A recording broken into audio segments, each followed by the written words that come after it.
Okay, this morning we're going to do a drawing of the vessel that we want to make. It's a Beads for Courage vessel, beads of courage. The first thing I need to do is kind of get the concept of the piece that we want to make on paper. So I like to use graph paper, and the first thing I do is I'll lay down the center line, which I've done here, and the next thing I like to identify about how tall I want the vessel. So if this is going to be my base, the diameter of the base, I try to rough that in, and the next thing I like to do is put a top limit on it so that I can kind of get some parameters, and then I'll come along the side and determine about what the diameter is that we want to work with. So I'll draw a light line in there. This gives me, then the top, because this is the Beads of Courage, we've got to make the opening large enough to get a hand in. So I figure about 4 inches. So I'll put a mark out here at 4. And then this kind of gives me the parameters that I've got to stay within when I design the piece. So from there, I'll take it from the mind and kind of lay it out. I'll just kind of sketch out. My hand's probably in the way here, but what I'd like for this to kind of look like is an apple. So we're going to look at the shape, something like this is kind of what the idea. Then the lid, of course, will sit in like such. So I like to use French curves. French curves are great, and they can kind of take the rough line to basically a nice curved line. So that gives me a nice, and I don't know who invented the French curves, but they're really kind of cool in that they're appeasing to the eye. And then where I stop here, I look at a tangent line. This line that I've got drawn is pretty much tangent to where I stopped. And then we'll come in with another one, and we come off of that at the same tangent of the line. That gives us a nice flow from the one curve to the other, and this is just kind of laid out really nice here. Oops. And I can go ahead and erase all the lines here. Once I get that shape, and that's pretty much where we want to go with it, then I come in and I sketch in from that line the inside diameter. This is a cross section. If I take the vessel and cut it from top to bottom on the center line, this gives me what we call a section line. So this, if you sawed it in half, this line here would be where you had the saw mark. And then of course the bottom would sit down here, and we'll address that later on here, and the bottom would be such as this. So that's how I kind of get started getting it from the mind onto the paper. The next step, or to advance it ahead a little bit, I've taken that same sketch, and these are rings. So Bill, if you can hand me those 2 rings over there. This is what we're going to attempt to do here first. The rings are fitting in here like so. So the first thing I do is my rings are all 3/4 of an inch thick. I start off with 11/16, so I've got a 16th to work with. Then I make the individual rings, and I identify these rings 1 through, in this case, 11. Now this is an actual 2-size scale, so I can actually make measurements from these lines to give me the information that I need. What I do is I draw these rings in here, and then I take the tape measure from the center line over to the outside diameter and the inside diameter, and these are diameters that I have, and even though I'm measuring to the center, I double the number. So that gives me where my rings are going to be. After I get that, then I can start to go in and block out these individual segments. Now, the width, as you can see, the width of the stock tells me what the width of the piece I have to make. For example, I don't cut anything less than 2 inches. I'm going to grab those 2 pieces those 2 pieces. I prep all my stock in 1 inch, 1.25 inches, 1.5 inches, so that, for example, when I get to the top up here, I need a piece that's 1 7/8 wide this way in order to accommodate the maximum OD and the minimum ID. So that's what these lines are here. Now, as you can see in this case, most of them are 1 inch, the 1 inch wide version, because it's got to cover the max and the min. Okay, we're going to take and talk a little bit about, I got the one marked up in red here. This, again, this is the piece that we're going to make, and we'll cut the segment. We'll cut the segments to length so that this will be this piece in here or this part of the ring. So that's how it all fits together. So I always give myself a little bit extra to work with. Excuse me. So I look at this point here, outside this point right here. This is 7 inches in diameter. The actual piece, when it's finished at that ring, is going to be 6 5/8, where it crosses the line here.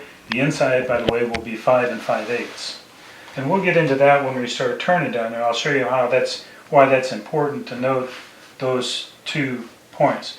But for now, we're going to give ourselves some room to work. So that's 7 inches.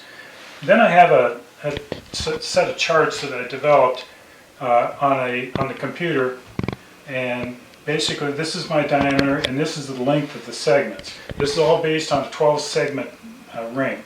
So I've got 7 inches here, so I go down my sheet here until I get to 7 inches, and that tells me that this segment needs to be 1 7/8 long in order to make that 7 inches around.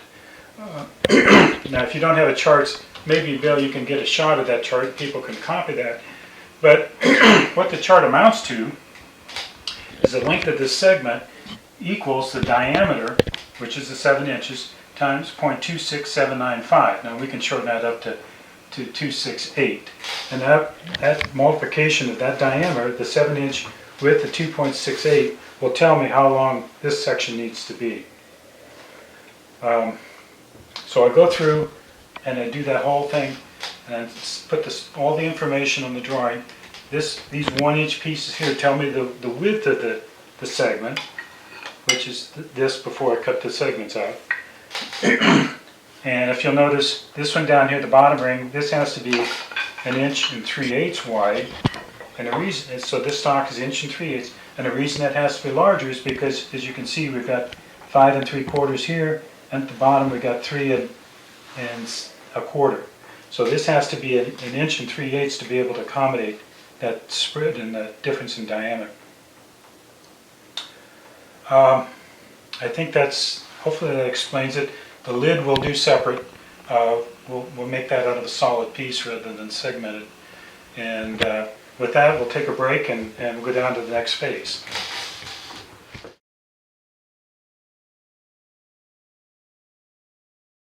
Okay, the next step is prepping our material that we're going to use. And I didn't, for a long time, I didn't think this was a real important step, but the more I do this, the more I realize that the closer and the more accurately you can cut your stock, the better the end product's going to be. So what I do is I take boards that have a lot of knots in them, and I use those for making my segment strips. The first thing I'll do is take the boards and put them on the thickness planer to get them down as close as I can to be in all the same thickness. Like I said upstairs, my stock, I start off with my finished ring thickness is 3/4 of an inch. That's kind of my standard. So I start off with all my stock to 13/16, and that gets me so I can sand it down and get it down to 3/4. So that's the first step. The second step is, like I explained upstairs, I make different widths to accommodate different thicknesses that I need on the design. So I run the pieces across the table saw and rip them to example 1 inch plus a 1/16. And the reason I leave the 1/16, well, before I do that, I run it across the joiner to make sure I've got a square corner. The board is a square corner. If those corners aren't square, if your pieces aren't square, it's going to cause you problems when you start to glue them together. So I run it across the joiner, and then I run it across the table saw and leave a 1/16 to take off on the thickness planer. So after I get all done, I'll run it across with the board on edge on the thickness planer to get it right down to 1 inch. And do the same thing with 1 1/4 inch, 1.5 inch, 2 inch, so that I run in ranges. But they're all the same thickness, and they're all the same width for the boards that are needed. Okay, next thing we're going to do is we're going to go in and cut the segments. One thing I want to note, I want to get across, the fixtures that I use are the fixtures that I use that work well for me. In most cases, there's half a dozen different ways to make your fixtures. We'll be cut them on the radial arm saw. There again, some people cut them on the table saw. It doesn't matter. It's whatever works best for you. I guess you could cut them on the chop saw, even a bandsaw. It's not going to be as straight, but I prefer the radial arm saw. I know a lot of people use table saws, and it doesn't really matter. In either case, you really should have a fixture to be able to get repeatability in your pieces. So let's go over to the radial arm saw, and I'll show you my fixtures and how we cut them from there.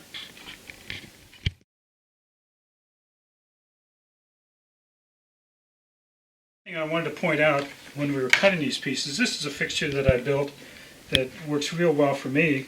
And I take the segment and I slide that segment in there, and I can read off the top and the bottom, so I can tell when the segment gets all done what the inside and the outside diameter is going to be, or what I have to lot for. Now what I do is I line these numbers up that I read off of here with the drawing. Remember upstairs we had drawings, or numbers, the diameters. So I make sure that this range of numbers will fit, and that will fit and work out through there. Now, I cut this out with the laser. Not everybody has access to a laser, so last night I've fixed up a quick jig that you can do the same thing with, and basically start off with a piece of plywood, and then glue a piece of a fence to that. Make sure that it's parallel on both ends. Make sure it's good and straight. And then flesh it up with the plywood, or if nothing else, you can run it out just a little bit, because we're going to run the square up against it. So we glue that down, and then go to the hobby store and pick up a 30-degree triangle. They're cheap, they're easy, everybody's got them. And then we slide this in, and we pull this fence down and glue it down. So this is what we've got. Basically the same thing that I've got there. Now to calibrate it, I went through and did the math to have the laser put in my calibration, but you can do the same thing with the rule, with the adjustable rule. So what we need to do with this, now again this is all based on a 12-piece segment. What we'll do is we set this at an angle, the angle on this at 75 degrees, which is 90 degrees minus the 15 degrees, which gets you where you want to be, so that we get a nice equal or isosceles triangle. So what we'll do then is multiply your numbers out and start off with a 2-inch long piece segment, and we come down here. Oh, before we do that, we need to adjust the rule in and out so that it's sitting right exactly on 10 inches. Now you kind of get your eye down here and get it as precise as you can, and then for the 2-inch, the 3-inch. Let's go with 3-inch. 3-inch, that tells us we've got 13/16. So then we slide this down until we get 13/16 on the rule, and then we'll just take a mark in there, and that's the 3 inches. So what you can do is go 3, 4, 5, 6 all the way up to 15. The relationship is a linear relationship. So then what I would do is come in between those lines and put a half in, and divide that half then in half again, so it gives you down to 1/4 inches, 1/4 of an inch, and that's what I have on my scale here. You don't really need to go below that, because you can. It's well within the accuracy of what you're trying to do. But this fixture is real easy to make. You can make it for all the different degrees, whatever you want. Everything I do, everything on a 12 segment. And the reason I picked 12 segments is I'm starting to do small turnings right now, and with the 12 segments, your pieces can get pretty small, and it's a little hard on the sander and the saw to get smaller pieces. So I switched over to a 6-piece segment, or 6-piece ring, and by going by multiples of half or double, then I can still get my alignment when I put my pieces up between a 6 and a 12. this piece still will align. Now if I wanted to go with a real large circle, I would go from a 12-piece ring to a 24-piece, and again for the same reason, so that when I assemble those, it all lines up with each other. Basically what you do is you have a skip, but it all comes out even on the ring.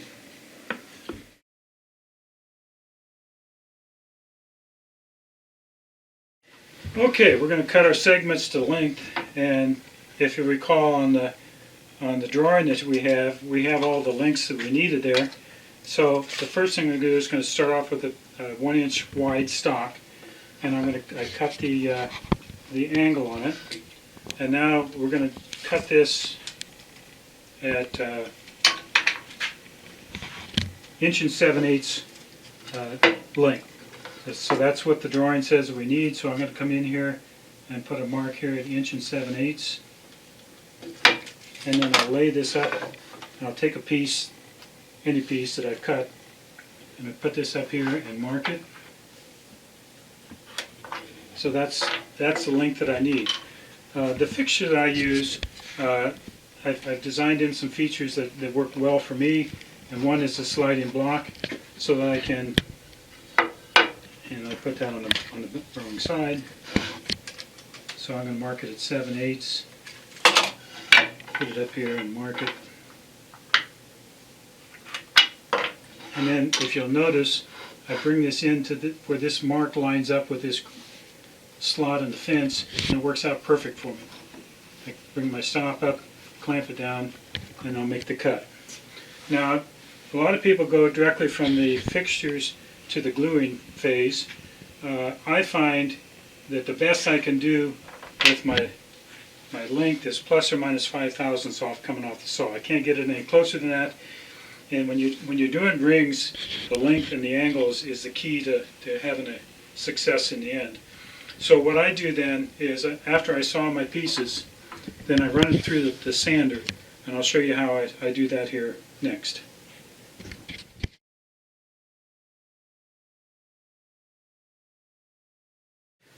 I'm going to put them on the sander and actually take them to the final length on the sander. I find when I do it this way, I can get them within plus or minus 1/1000th of an inch on all the pieces. Again, this is a fixture that my design of fixture. You're welcome to use the concept or build your own. There's a couple key things on when you're designing a fixture. Number one is when you slide the piece in. By the way, this is much better on the fingers. Slide it in. You have to have a stop, and this is my stop. So what I do is I'll run that up, put the piece in there, run my slide into the piece. Then I add a card which is 30 thousandths thick. And I lay that in there and I back that stop back and lock it down. So what that does is gives me 30 thousandths of an inch to be able to trim and get it to the exact angle and the exact length. 15 thousandths on each end. So then what I'll do is I'll come in with my finger saver and slide it in until I get a slit, I get it smooth, and then I'll flip it over and do the same thing in this way.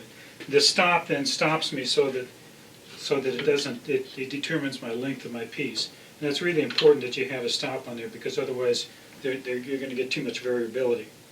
There's a couple other things on the fixture, if you design your own fixture, that you really need besides the stop, and that is the adjustment on the angle.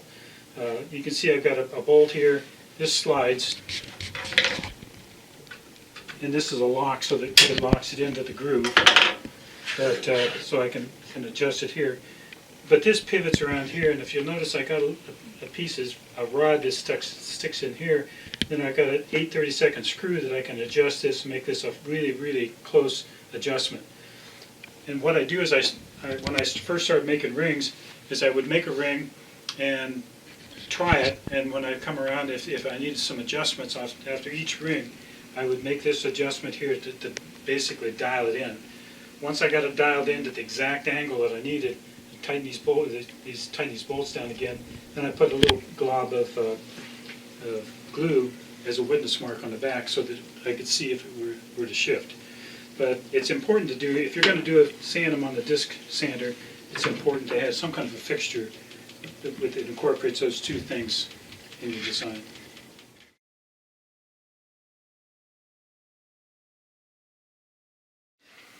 Okay, the next step is to start gluing my segments together.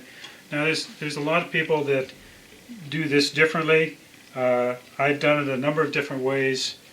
And I know some people will get the glue on there and then hold it together for 2 minutes or whatever, and do it that way. I've done that, and I found out that after I hold it for 2 minutes, I'll put that piece in my fixture here, and I will glue it down and then crank. And I've noticed that when I do that, I tighten down on it, the glue squeezes out all over. So it tells me that when I'm hand holding it, that it doesn't really get a good wood-to-wood contact. And what happens is you get a black line on your finished product that you can see that glue, and that black line is the glue. Now I can't stand gaps, so there for a while, if I had a gap, I would cut it out and start over with a new ring. And then I got to the point where I didn't particularly like the black lines, so and I would cut them out and start all over if I got that. So that being said, it was quicker for me to make sure have a device that I could guarantee that had a good joint to start with. So this is the fixture that I designed to put my segments together. Now, if you're going to design a fixture, you can either pull these ideas off of this one and use this one, but if you decide to make your own, that's fine too. There's a couple things that are important when you design a fixture. Number one, we need some kind of a jack screw or a clamp and mechanism that's going to push in perpendicular to the surface of the piece. The C-clamp on this side holds it down. The other feature that is included in this design is when you put the two pieces together, it has to fit tight. You can't have it rocked up a little bit. So you can envision if you put this piece in here, and if the two aren't, because I'm clamping this down to the piece, this fixture has to flex. It has to flex this way. So that's the reason that I put the slot in here, for one reason, because when I tighten this down, this will actually flex. This will bow one way or the other to make that joint come out fine. The other thing that I like about this kind of a design is that I can pick the thing up and I can look at all four sides of it to make sure that I've got a good joint.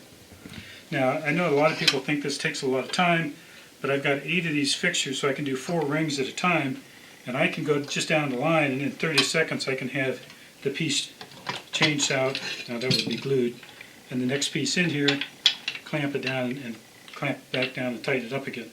So I can move through them pretty quickly. I know some people use a band clamp and take, in this case, all 12 pieces and glue them and then crank down on it. And basically, that's fine, except any error that you have in your angles gets divided amongst the 12 pieces, and probably you won't see that, but I found that there's been times when I did it that way that I just wasn't happy with the joint. So it may take me a little longer to run them through one at a time, but in the end, it's quicker for me.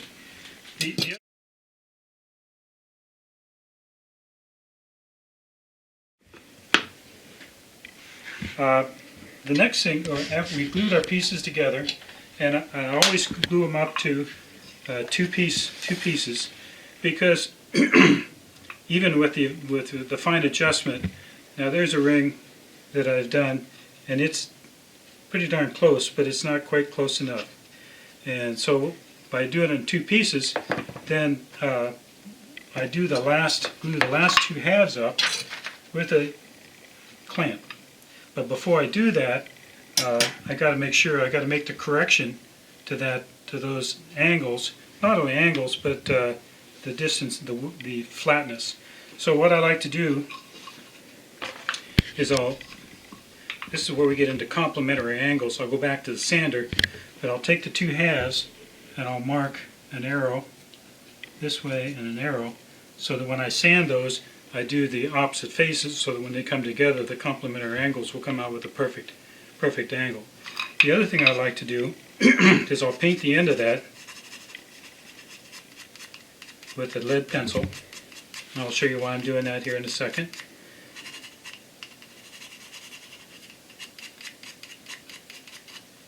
I'm going to do all the ends. Now I'm going to take it back to the sander. I'm going to make those last two joints perfect. So with that, we'll pause a second, move over to the sander, and I'll show you how I do that. We talked about the complementary angles, and those of you who don't understand how that works, is there's no way that if I put a square up between the table and the sander, there's no way that I can get it absolutely perfect. So by switching one ring one way and the other half the other way, even if when this is off just slightly, the two angles complement each other and come up with 0. But the first thing I have to do is I look at my arrow here. If I don't sand, I have to sand them flat. If I don't do that, I get a little bit of rock in the piece, and I'll guarantee you there's no way, I learned the hard way, there's no way that you can get a perfect joint if you got a little bit of rock in your piece. So the first thing I'll do is I'll look at my arrow, the arrow goes into the sander, and I'll do that after I get done talking here. And I sand that to get a nice flat surface. I'll put that surface down, and then I'm going to sand it just a little bit, and I'm going to look at my painted end and see how much I've taken off, and how much, if I have one end that I've taken more off than the other, then I can favor that, go back again and put a little bit more pressure on the other side. It's extremely important to keep it to a minimum what you're going to take off, because what happens is if we take too much off and now we start to stack these rings on top of each other, the lines aren't going to be perfect going up and down between the rings. So with that, I'm going to go ahead and turn this on. Put the arrow against it's nice and flat. And you can see I got this side of all the lead's gone. This side I got just a little bit on the inside, so I'll put more pressure on this side. It doesn't take much. That's it. Do the same thing here. Remember the arrow to the paper.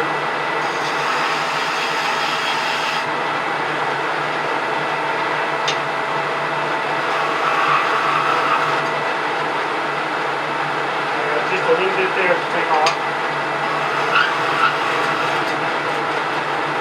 Okay. Now,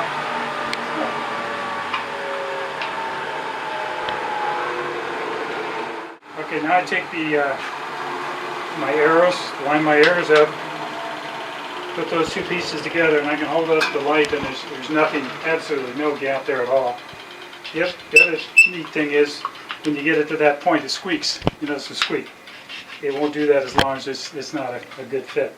So with that, we'll move, and then we'll put the band clamp on it and clamp that ring together. Okay, now they've got the two joints perfect, and they can't be any closer. I'll take and put some glue on each one, and then we're going to clamp it with a band clamp. So I'm going to put this on here. I don't have the glue on it, but to show you what I'm doing, I'll just clamp this and then snug it up. Now, when I glue a piece up, you have to shift it to get it perfect. But when I do that, every time I glue either a segment or a ring, I always put a timestamp on it. The reason being is because I've got segments that I'm gluing, I've got rings that I'm gluing together here, and I have rings on the lathe. So I've got a lot of things being glued at one time in order to keep the flow going through. So if I put a time on it, and I just take the pencil and put the time on it, then I know that when that's ready for the next step.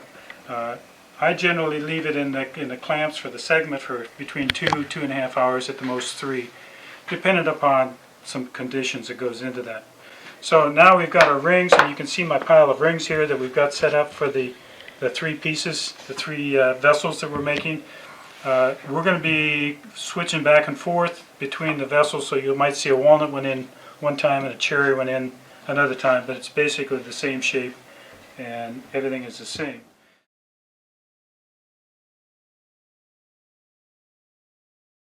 The next thing I need to do is work on the bases, on the bottoms. Now there's three different scenarios there that we do. Some people like to make their bases out of a solid chunk of wood, and I think that the humidity changes between summer and winter can get you in trouble, but some people swear by it, and that's fine. But if you're going to do that, before you select your piece for your bottom, use quarter sawn. You can see here's a piece of quarter sawn here. The walnut is quarter sawn. You can see the grain going up and down. And this is rift sawn. So if you're going to make the bottom out of one piece, be sure to sort through and get a piece of quarter sawn. That's going to reduce your chances of having a problem by half. And it's all because of the wood movement and between summer and winter and the humidity. So if you're going to make it out of one piece, that's fine. But don't use it out of a piece of rift sawn. So that's the one type of a bottom. Another type of bottom that people use a lot of is floating bottoms. Floating bottoms work well. And basically what you're doing is you're making the vessel, and the bottom can float around inside the piece as the humidity changes. I prefer, the third method, and the one I prefer, is using plywood. Plywood is very stable and you don't have to worry about it. And I can go ahead and put the bottom in. You can see the bottom here on this piece.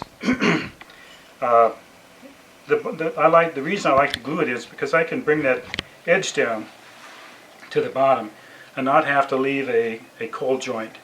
And it'll look like, now in this particular case, I put the sections of pie together and glue it on a piece of plywood. So this is the piece of plywood that I use. It's 3/16 Baltic birch, and when I get it glued on, it looks much like that, unless I'm doing the segmented bottom. Sometimes if you've got an inside that shows, like on a bowl, the segmented bottom looks kind of neat because it takes the whole idea all the way to the center. If I'm making a vessel and I can't see the inside of the bottom, then I'll just use a piece of flat veneer. So this is how I glue that up. This is a couple pieces of veneer that I cut out last night. And I usually take and put my Titebond glue, squeeze it on a rag, and you just come in and wipe it. And the reason I use a rag rather than just putting the glue on here, it spreads the glue out more evenly, because I don't want to get a concentration of glue in one spot, because that's moisture, and the moisture can give you problems with expansion when you're trying to glue it all together. So I'll use a rag and wipe it on. Then I'll throw not the glue down, glue side up, and then I'll take a piece of plywood, my plywood, and do the same thing here and there on both sides. Drop that in place, and do this last piece, drop that in, and then have a lid that goes on. This is all plastic that the glue doesn't stick to, so it cleans up real well. And I use these clamps just for legs, and then come back in with C-clamps and clamp this in 4 spots around here. So that generates this piece for me when I get all done, and that's ready to go right into the bottom ring number 1 on the vessel.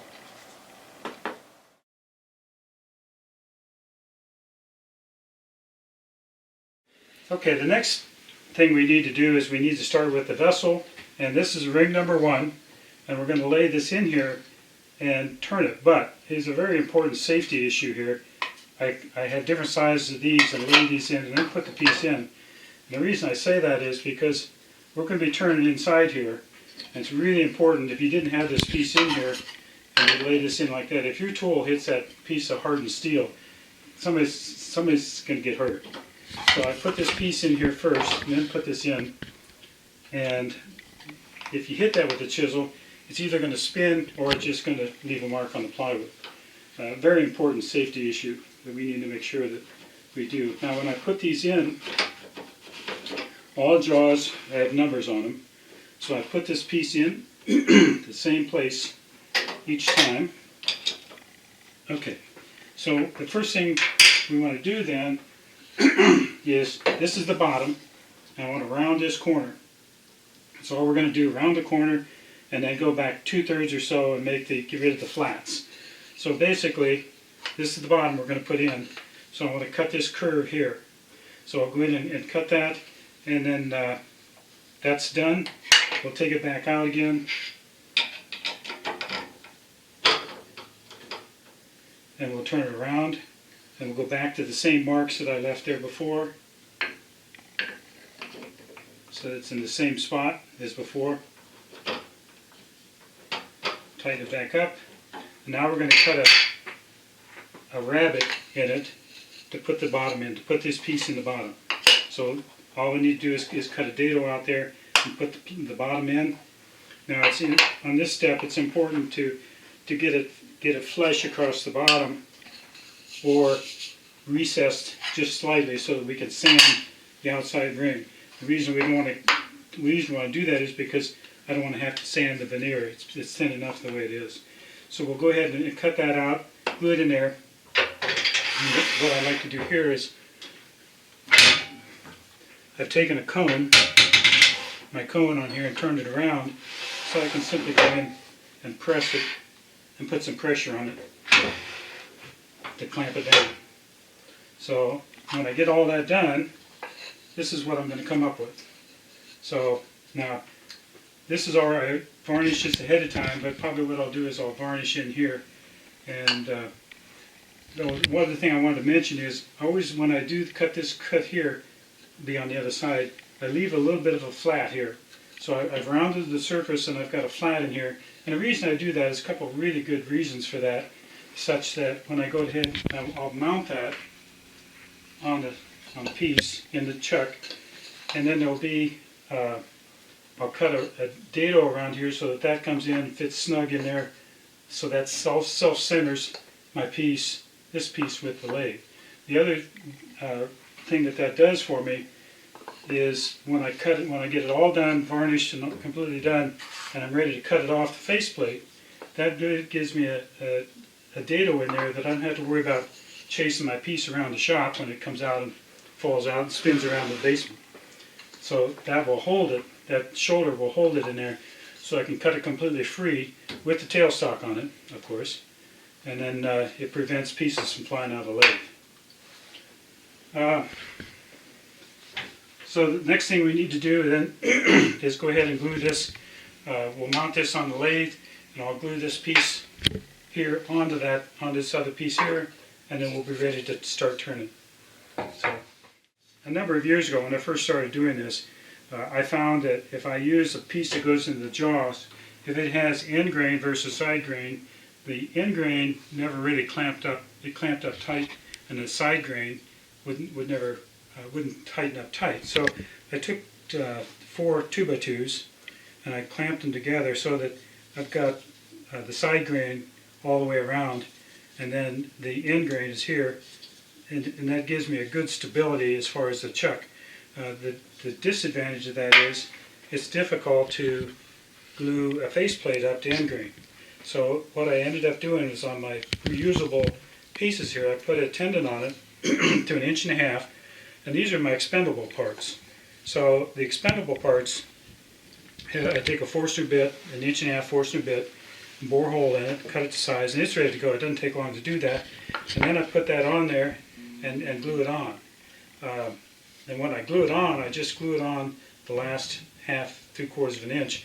So when this part is all gone, being expendable, all I have to do is cut in here just a little bit, it pops back off, and I put a new piece on it and I'm good to go. So you can see on this one, I've used this expendable piece a number of times. There's some things that I've done here that's left some scars on it, but for this project it doesn't matter. Okay, now where we left off the last time, we got the piece all cut and the bottom glued in, and now we're going to put it on our fixture. I'm going to go ahead and mount this in, and again line up the jaws, the number, and line it up in place so that it always comes back into the same place each time.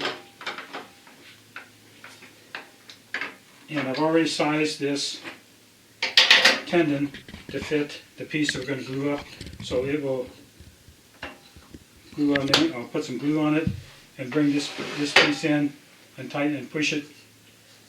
Actually, what I do here, because I've got a larger surface, I'll glue that, put it in place, and then actually take clamps and come in and clamp it in about 4 or 6 places around the outside. and then let the glue set up. The reason I like to do that is I can come in, it pushes it up, and I don't end up with a gap on one side and not on the other. So it gives me a good clamp up surface to go with. So I'll glue it, clamp it up, and put time stamp it, come back in 2 or 3 hours and go to the next step. And I've got another vessel here that I've got one step down the road, so we'll stop in a second. I'll mount that on and we'll actually put our first ring in place. So a little different view here to show you how I'm clamping this up. I actually come in and just clamp on the back of the chuck and put 3 or 4 clamps around here to get a nice even pull. Now sometimes when and I'll use these clamps for each ring that I put on, you'll see that later. Sometimes the vessel gets big enough that this ring here isn't big enough to get all the pieces on, so I have a collar that comes apart in half and sits right on this surface here.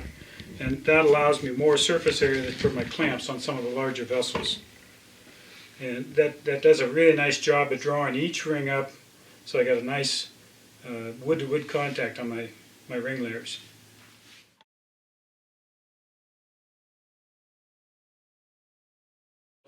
Okay, now the next step we want to do is we want to glue number 2 ring onto number 1 ring, and the critical thing here is to come up with the alignment so that the centers are always on center. Now I've got a couple different methods that I use. I can use, if the hole is small enough, I can use my cone here and bring that in, but as you can see it's too small. So I've got a series of different cones that I can come in and align that up. Now sometimes, especially if I'm using this cone, it's got a center point that sticks out there and it leaves a dent on my wood. So I have another method that I use, and it's basically it's a self-made device, and this is a inexpensive wood chuck, and I took the jaws off and I got some key stock and bolted the key stocks in place, and then the chuck then allows me, I can move the pins to accommodate different diameter pieces. Now, this is not you can't turn with this chuck. You wouldn't want to, because I'm resting on tapers, but the tapers give me the centers that I need.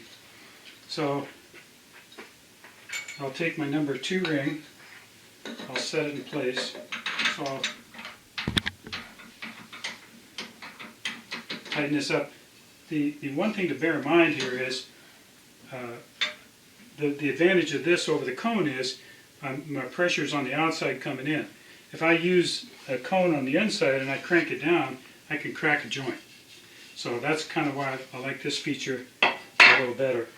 So then that allows me to bring it up, lock it down, and then I'll put some glue on it, and then I'll align the pieces